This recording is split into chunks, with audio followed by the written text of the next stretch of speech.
gonna die. What's up, you son of a guns? My name is Hovac, and today we're gonna play a horror indie game for Indie Friday, Hovac's Indie Friday. It's called Narcosis. I hope you're gonna enjoy it because it looks awesome in the trailers, and I want to try it out. Let's do this. Unlimited trust enabled. Okay. Let me go there.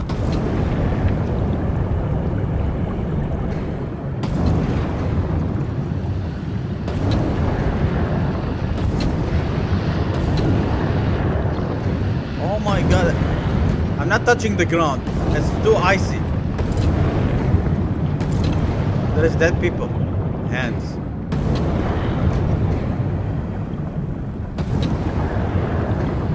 I have no idea where I'm going.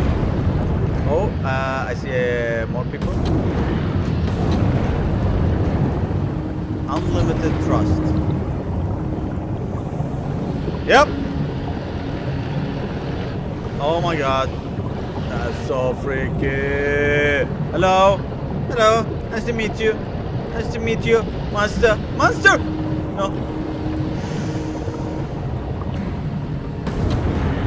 Oh my god. Not freaky at all. Yeah, not freaky at all. Hello? Jesus. Here, you know the drill. Okay. Breathing hard. Freaky! So how was that? All good. Let's try it in reverse.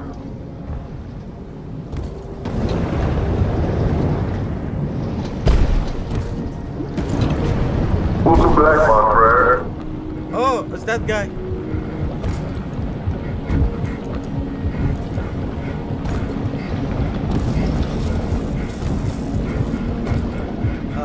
Hello?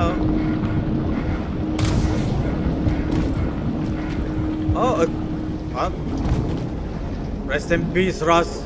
That's Ross. Hey. You alright? Come on, let's get back to the house. It's our friend. Okay, what's going on? Oh! Okay. Welcome back to Open Air. I'm Emily Kaler. If you're just joining us, my guest is Kip Mattis, sole survivor of the Ocean Nova disaster. His first book, Hell or High Water, is a harrowing account of his ordeal. Earlier, we talked about the life aquatic, escaping the flooded habitat, and being lost on the seafloor inside a half-ton titanium diving suit. God. Half-ton titanium suit.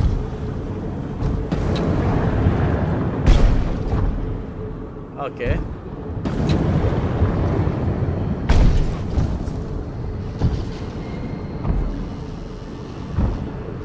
Maybe I can do this again.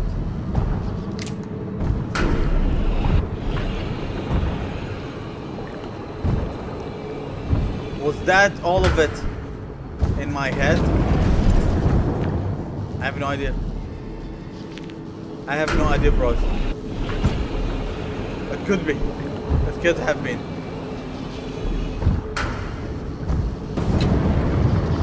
Oh God.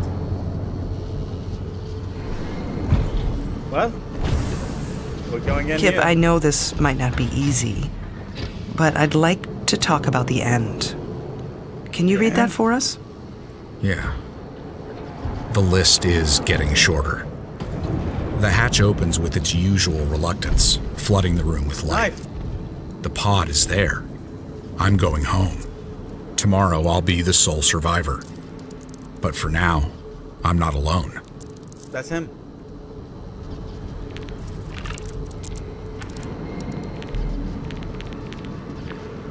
But I didn't find this guy and this guy.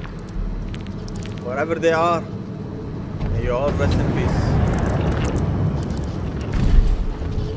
I didn't find them. How did you feel when you figured it out? At that point, and that close, I was running on fear. Okay. So when I saw another suit in the room, There's somebody inside. it's almost too much to process. I couldn't believe that it was... Who?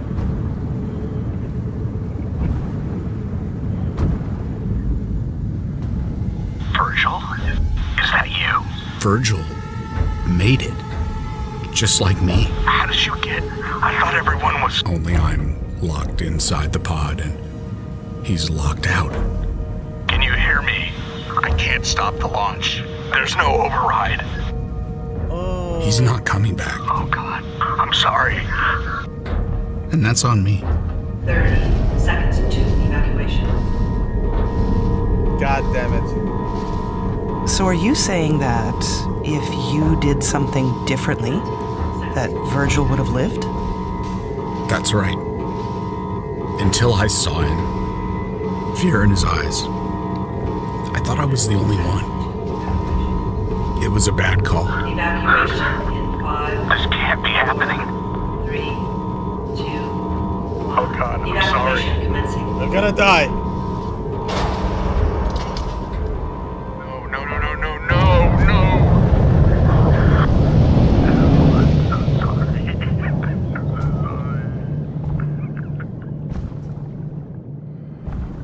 Well,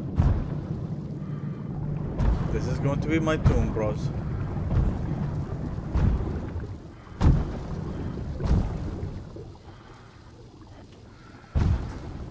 This is going to be my tomb. Oh God.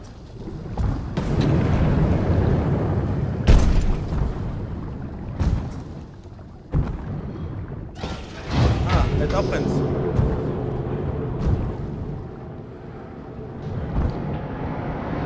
You didn't kill him. Really? Who did? Bad luck? I think I'm he went so sad. responsible. Look, I'm up here talking with you. And he's still out there. We're dead, bros. We're dead. We just hit bottom.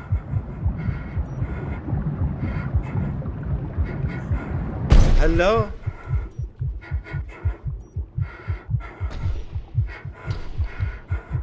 Where are you going?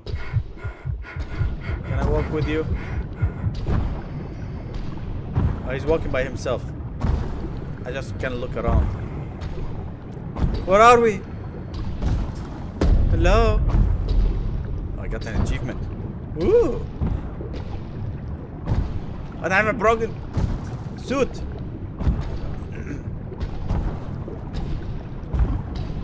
I dropped to the bottom of the earth. Wait, I'm getting frosted here. Or rusty.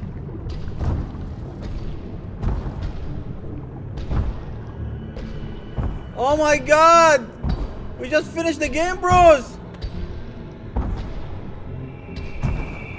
They died walking. Never ending. Narcosis. Bros, that is an awesome game.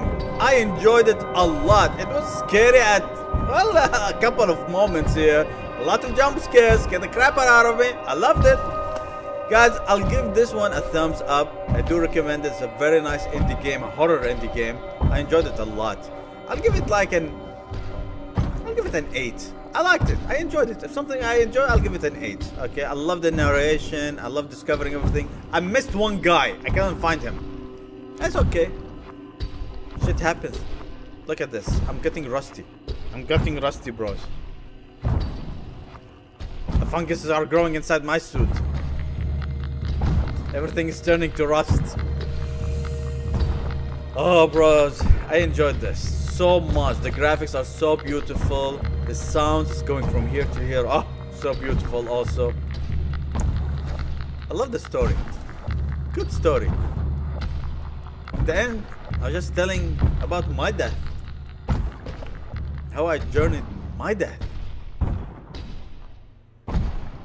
And the guy who's talking, he's having like a survival remorse. Nothing more than that. Narcosis. Huh. Are we going to walk forever?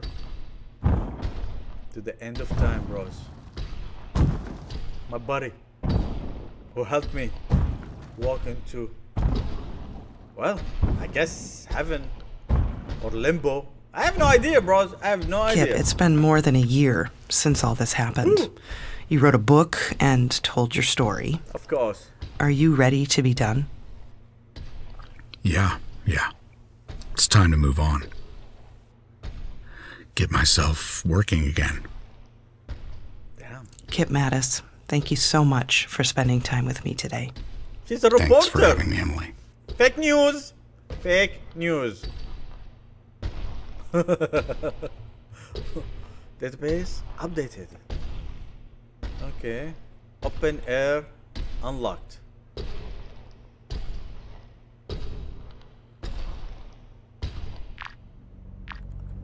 So, this guy, which is me, grandfather drive career ended before I was born, but even though I knew these stories by heart before learning to read or write, I have just two memories of him and water. In the first, I'm old enough to walk, but just learning to ride. We stopped to the picnic in a scarlet field. A small pond catches my eye, and then I am falling. I'm going to drown. I'm sure of it. 2 seconds later, his hands on mine, pulling me up. The next day, I started learning to swim. So that knife, it was for him. That sucks. And this guy, Kipling Man, was born in Oh, this is the guy who survived. He graduated from California Polytechnic State University in 2002 with Bachelor of Applied Science degree in Computer and Mechanical Engineering. Before joining the Ocean Nova Initiative, he worked on numerous energy research and engineering projects. Mr. Mattis currently lives in Brac-sur-Mer on the coast of France. Hell or high water, not hell. Hell or High Water, Surviving Ocean Nova is his first book. That's it? So how about this dude? Oh, we never found out. Senior driller. Oh, that's Russ. That's Russ, bro. That's Russ. That's the first guy. Ooh, we got Russ. That's Russ. Russ. Huh. That's what keeps saying his face. Okay. What's this? Open air? From KQB in Minneapolis, Open Air is an award-winning interview shows delivering revealing one-on-one conversation with luminaries from field of art. Let's see part one. From KQDB in Minneapolis, I'm Emily Kaler. This is Open Air. The Oceanova project captured the global imagination when announced in 2016. 3 years later, a small crew of miners and researchers made their home more than 1,000 miles from shore, 2 miles beneath the sea. On February 2nd of last year, the $2 billion installation was battered by shock waves resulting from an undersea earthquake. My guest, Kip Mattis, was on site as an engineer when the habitat, Compass One, began to take on water. This is all the conversation. He escaped with 2 colleagues, eventually finding himself alone on the seafloor in a high-tech dive suit. He endured 6 terrifying hours before reaching the surface and rescue. He was the sole survivor. His account of that day, Hell or High Water, was released last week to critical acclaim.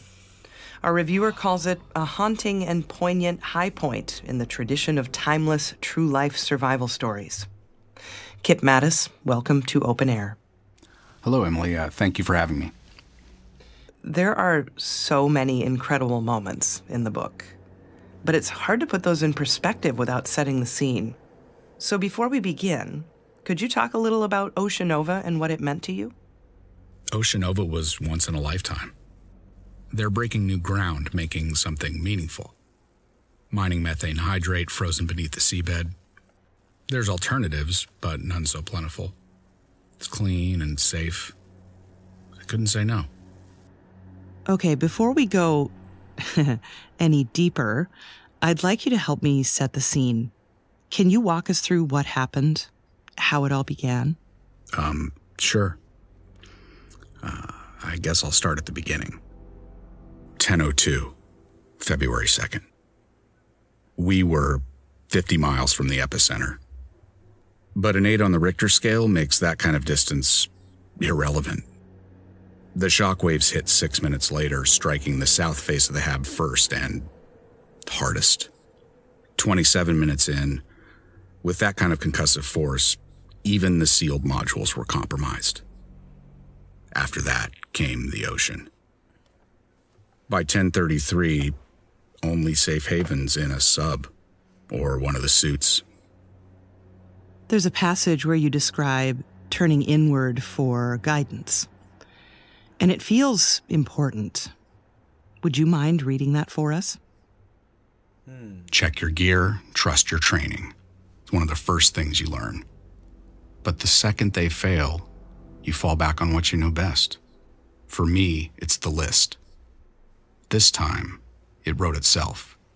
Keep breathing, find others, and get the hell out. That's Kip Mattis reading from Hell or High Water. Now, I think it's safe to say that this book, your experience, is... well, it's about pressure, isn't it? When it's all bearing down on so many levels, it's got to be managed.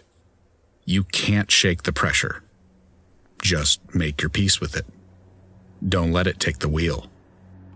There were 2 habitats, one of which was Compass One, your home. But it was also an established rendezvous point in case of emergencies. Was there anything, any precedent you could look to for guidance? Yes. I mean, there's protocol for everything. Has to be. Second guessing puts lives at risk. So it's best to stick to procedure, step by step. So with an all-hands call, you head straight for Compass One. Try and reach surface from comms. Do you remember a certain point where the scales tipped? Where you're like, okay, this is even worse than I thought. I think it was hardest when I eventually got back to Compass 2. I mean, you're holding out for hope that someone else had survived. And from the outside, the structure seemed intact. So I figured whoever's inside might, well, maybe it's okay. We ran all kinds of drills, and you believe you know what to expect. But once I got inside, where it's familiar and you should feel safe, even though I had to, those first few steps weren't easy. You left them and they ran, you left your body. That's it. So as you said, after the earthquake, you didn't have any way of making contact with the surface. Well, I mean, it's hard to describe the state of devastation. And I tried in the book, but yeah. Reaching the surface was off the table, physically or otherwise. So it's simple. Hitch a sub to Compass 2 and hope others did the same. Which you did after a pretty incredible ordeal. And we're jumping ahead a little, but when you got there, things were different. Can you talk about that? Normally, the HABs are lit up top to bottom, all the time. A lot of the gear was waterproof. Some of the lights and monitors were still running. So it wasn't dark, but it's fading. Like the whole thing's on life support. We now know that at least a few others survived the initial destruction.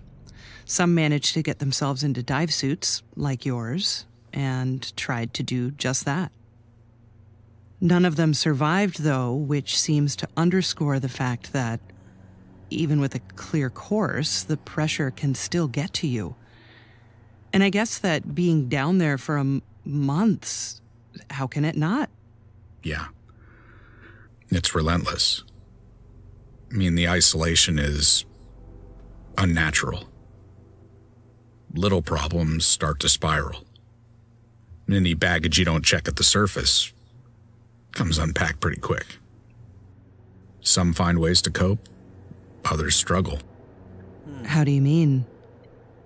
Well, time kind of stops, right? And watching life go by inside the bubble is cruel. The ones that care get a head start learning to live without you.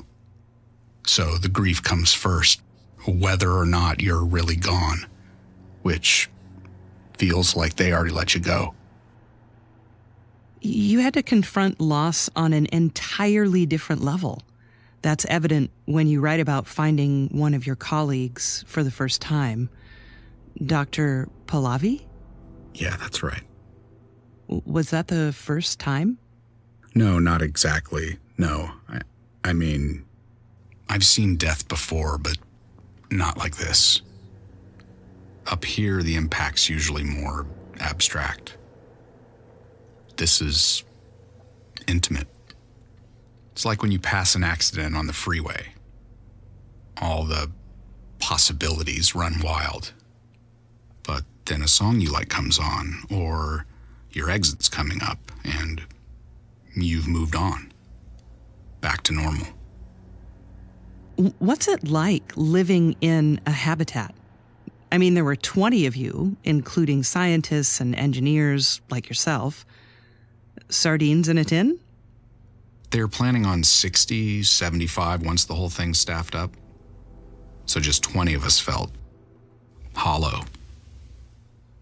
There's not much time for recreation, but the options are there. They did their best to keep us happy. But not exactly carefree, I guess. Right. We even had this saying, "In God we trust, everything else gets triple-checked." But so much diligence makes every aspect of daily life heavy. Each task or item, like getting into a suit or going outside, has an equivalent weight. So, for getting cargo or yourself over to Compass 2, the shuttle's the most efficient option, relatively speaking. The protocols, the lack of sunlight, breathing recycled air. How do you cope with all of that? Well, they give you shots, and we do these checkups with the surface every 2 weeks. The little things are tough, the stuff you have to live without, as well as the new inconveniences you have to accommodate. They kept the heat up, but the weight and presence of the ocean, you can't shake that. Gets under your nails and gums like your teeth are coming loose. And then at some point it recedes. You might not notice that till you're topside, but it's always there. You described this feeling that you had midway through that escape might be impossible, which led to thoughts of suicide. I have to ask, was it something you seriously considered? I was just being pragmatic. But thankfully, I never had to get serious. But as a last resort, I mean, the prospect of just wandering, wearing myself down, that's pretty grim. So, yeah. So I did. Thought about giving up. Wonder. With that much time to think about nothing. Just about anyone would. Thing is, the suit's designed to keep you safe, even from yourself. Makes it hard to take the easy way out. It's ironic that the suit, the one thing keeping you safe, it was like your tomb. It successfully kept you inches from death for hours. That's true. Regulators busted, hemorrhaging air, but I made it. I mean, the ADS is an incredible piece of technology. Mine took a lot of abuse. Tracks all this info about you, heartbeat, Oxygen intake, biorhythms, everything but your odds of survival. Still, does it make it better knowing how bad things really are? The suit keeps out what you need to be afraid of. Only the fear's trapped in there with you, and it's thriving. So yeah, maybe you're safe and dry, but inside you're drowning.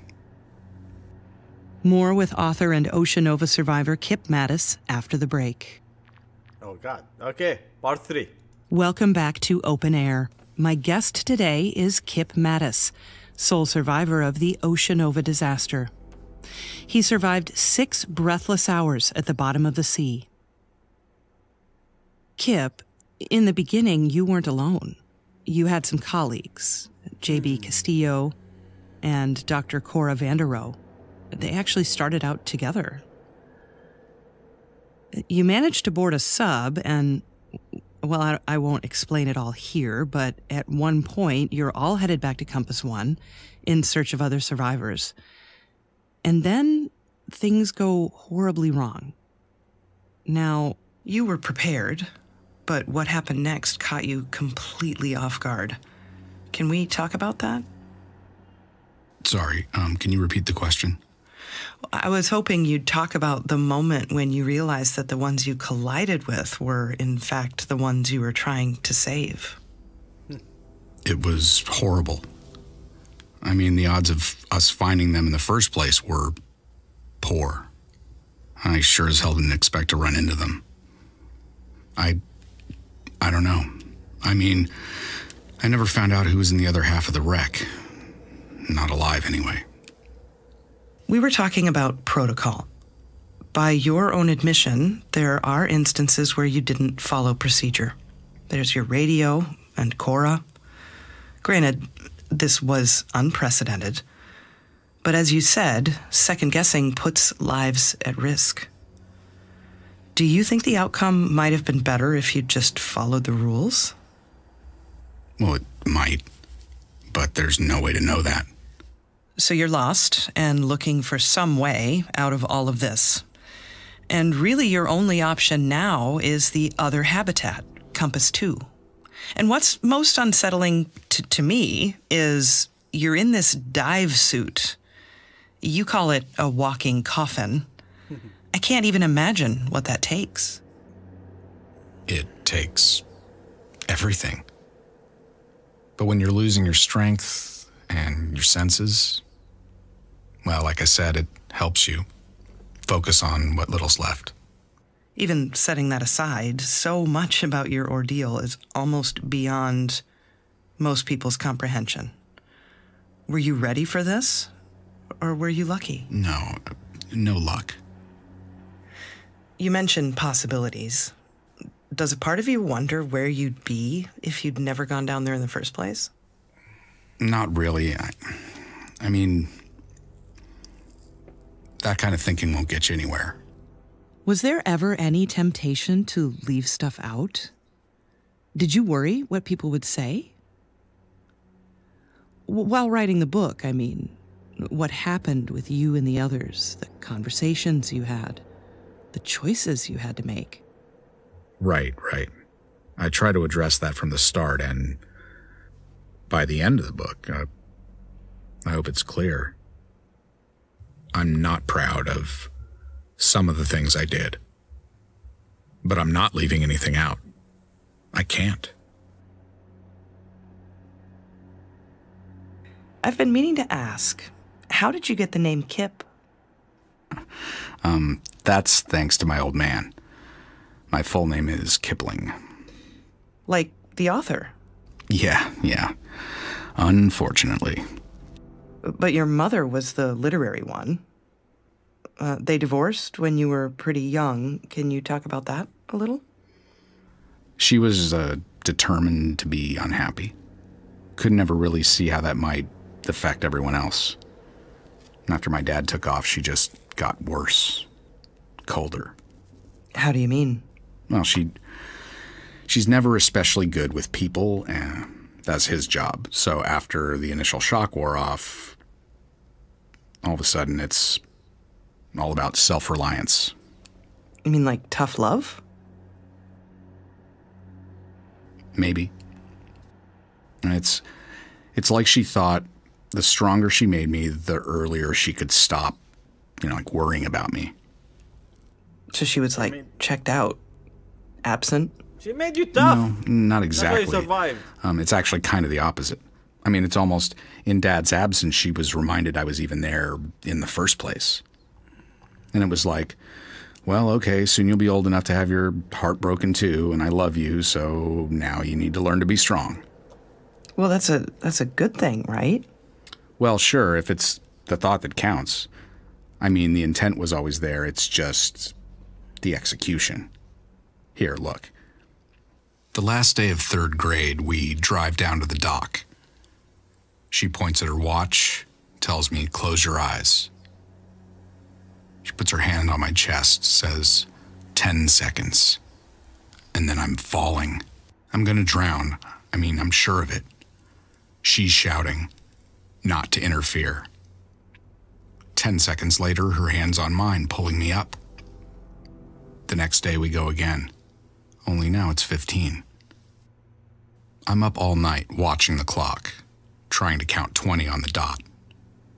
I knew so long as I, hold out, 40 seconds, 45, she'd come. And one day she didn't. My first thoughts, maybe I messed up the count. My second thoughts, I'm on my own. I open my eyes and the sun's behind her. But I know that shape, it's familiar. Arms crossed, staring down at me. Anyway, by the time I climb onto the dock, she's already home. Okay. Part 4, final Methane is a greenhouse gas, one of the most potent. Other industrial disasters may have been more severe, but Oceanova was groundbreaking, like you said. It could be years before we know all the consequences. We might never understand the ecological impact. It was very expensive, and 19 people died. Like it or not, you're the human face of all this. So what do you say to your critics? I believe in what we were doing. But was it worth the cost? I guess that's one thing that's hard to remember. For anyone who wasn't involved, I mean, is that you all dealt with danger on a daily basis. This was serious work. Yeah. Inside or out, the work is volatile. There's a lot of try and try again. You spend all this time getting things lined up, and then a pipe cracks and methane smoke's jetting out. Everything stops until it's patched up. Just knocks things off course. You're an engineer. You're a problem solver. You value logic and precision. You talk a lot about times, distances, values, and yet there were some challenges you couldn't solve. Numbers are easy. It's people that are complex. Numbers bring things into focus. No gray areas to distract you from getting things into perspective. Does it get easier answering all the same questions? Now, people ask all kinds of questions. What they ask says a lot about their character, especially when it comes to casualties. So what's the response when they do ask about the gory details? I oblige. See which way they want to take it. I mean, what people don't get is that they don't want me to keep going. Not really. There's only so much blood and guts people can take before they lose their appetite. Everyone has their limits. You're very candid when describing some circumstances. Times when you felt crippled with fear, coming across the bodies of friends and colleagues. Yeah. It's clear you care, but there's an undercurrent of detachment in the way you present some of the more difficult moments. Was that your intention? No, I've heard that before. I just did my best to paint a clear picture. When it comes to empathy, there's no manual for that. I have to ask again. Was it luck? Conditioning. Conditioning and discipline. It's how I got down there in the first place, and that's how I got out. It's about keeping tethered to the task. You don't let yourself forget about the reality around you. You can't. You saw terrible things. And even if you made it to the surface, you couldn't count on being rescued. I mean, I'd have lost my mind. Did you ever feel like you were losing it just a little? No. When they found me, I'd been floating on the surface for at least 5 hours. I talked with therapists and trauma experts for months. Said I was hiding the hurt. But it's not true. I made mistakes down there, yes, but did I lose my mind? No. No way. This entire experience is defined by the fact that you came back alone. Your story started with 20 people, but ends with 1. So when it comes to telling those stories, you're the only one who can. Yeah.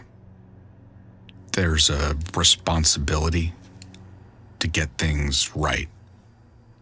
For the record. Welcome back to Open Air. I'm Emily Kaler. If you're just joining us, my guest is Kip Mattis, sole survivor of the Oceanova disaster. His first book, Hell or High Water, is a harrowing account of his ordeal. Earlier, we talked about the life aquatic, escaping the flooded habitat, and being lost on the seafloor inside a half-ton titanium diving suit. Kip, I know this might not be easy, but I'd like to talk about the end. Can you read that for us? Yeah. The list is getting shorter. The hatch opens with its usual reluctance, flooding the room with light. The pod is there. I'm going home. Tomorrow I'll be the sole survivor. But for now, I'm not alone. How did you feel when you figured it out? At that point, and that close, I was running on fear. So when I saw another suit in the room, it's almost too much to process. I couldn't believe that it was... Virgil made it. Just like me. Only I'm locked inside the pod and he's locked out. He's not coming back. And that's on me. So are you saying that if you did something differently, that Virgil would have lived? That's right. Until I saw him, fear in his eyes, I thought I was the only one. It was a bad call. You didn't kill him. Really? Who did? Bad luck? I'm responsible. Look, I'm up here talking with you, and he's still out there.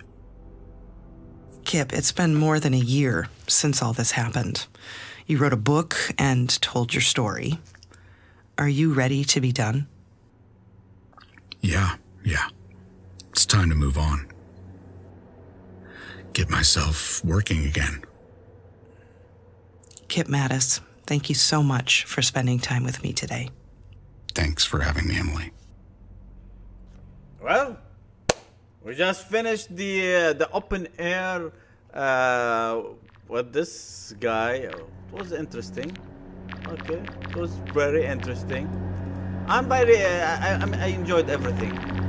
Once in a lifetime. What is that? Load? No. Open air. This one. For the record. Terrible things. Okay. Let's go back. That's it. We're done. Bros, I want to thank you so much for sticking all the way through this open air. I just wanted to hear it, and I want you also to hear it. It was amazing, and it was wonderful having you here. If you want to watch more gameplays like this, please do subscribe. Give me a thumbs up, or share my video, leave a comment. Turn the notification bell on so you can get all my new uploads. And bros, I want to see you back again in my next gameplay. Bye bye, son of a guns. Bye bye. I'm done. Yeah. Nice story.